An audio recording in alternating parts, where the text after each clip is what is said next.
ക്രിസ്തുവിൻ്റെ സമാധാനം നിങ്ങളോടുകൂടെ ഉണ്ടായിരിക്കട്ടെ. വചനകിരണത്തിലേക്ക് ഏവർക്കും സ്വാഗതം. ജീവിതകാലം മുഴുവൻ കഷ്ടപ്പാടുകളും ദാരിദ്ര്യവും മാത്രം അനുഭവിച്ച ഒരു മനുഷ്യൻ ജീവിച്ചിരുന്നു.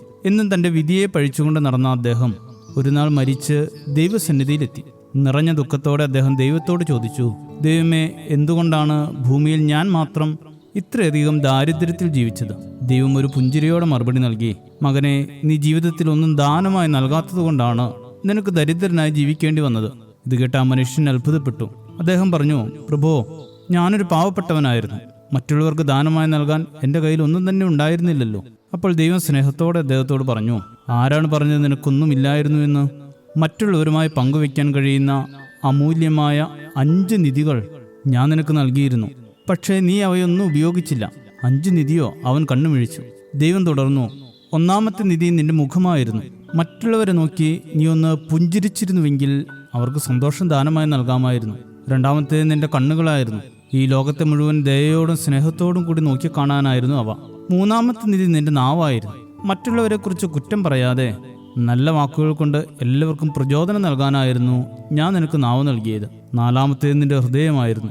ശുദ്ധമായ മനസ്സോടെ നല്ല ചിന്തകൾ വളർത്തി മറ്റുള്ളവരിലെ നന്മ മാത്രം കണ്ട് ഉദാരമതിയായി ജീവിക്കാനാണ് ഞാൻ നിനക്ക് ഹൃദയം നൽകിയത്. അഞ്ചാമത്തെ നിധി നിന്റെ ശരീരമായിരുന്നു.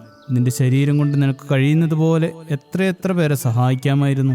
ദൈവം സംഭാഷണം ഉപസംഹരിച്ചു. ദാനം എന്ന് പറയുന്നത് പണം മാത്രമല്ല. ഞാൻ നിനക്ക് നൽകിയ ഈ 5 നിധികൾ നീ മറ്റുള്ളവർക്ക് വേണ്ടി ഉപയോഗിച്ചിരുന്നുവെങ്കിൽ നീ ഭൂമിയിലെ ഏറ്റവും വലിയ സമ്പന്നനായി മാറുമായിരുന്നു. നമ്മുടെയൊക്കെ വിചാരം ദാനം എന്നത് പണം കൊടുക്കുക എന്നതാണ്. എന്നാൽ ഓരോ മനുഷ്യനും ദൈവം നൽകിയിരിക്കുന്ന പുഞ്ചിരി, കരുണയുടെ കണ്ണുകൾ, പ്രോത്സാഹന വാക്കുകൾ, ശുദ്ധഹൃദയം, സഹായിക്കാൻ തയ്യാറായ ശരീരം തുടങ്ങിയ അനേക നിധികൾ കൈവശമുണ്ട്. സൗജന്യമായി നിങ്ങൾക്ക് ലഭിച്ചു. സൗജന്യമായി കൊടുപ്പിനെന്ന ക്രിസ്തുവിൻ്റെ വാക്കുകൾ മറക്കരുത്. ദരിദ്രനായാലും ധനികനായാലും ദൈവം എല്ലാവർക്കും പങ്കുവയ്ക്കുവാൻ നിധികൾ തന്നിട്ടുണ്ട്. അവ പങ്കുവച്ചാൽ നാം മറ്റുള്ളവരെ സമ്പന്നരാക്കുകയും നാം തന്നെ ദൈവസന്നിധി യഥാർത്ഥ സമ്പന്നന്മാരായി തീരുകയും ചെയ്യും.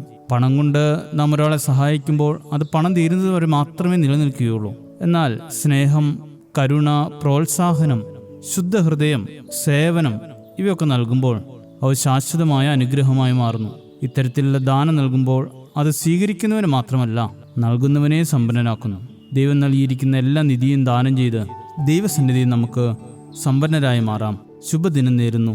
ദൈവം അനുഗ്രഹിക്കട്ടെ. കൃപയല്ലാതൊന്നുമല്ല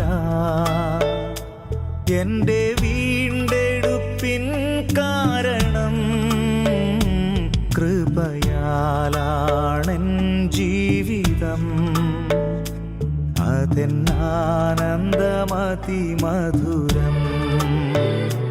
ബലഹീനതയിൽ തികയും ദൈവശക്തി എന്നാശ്രയമേ.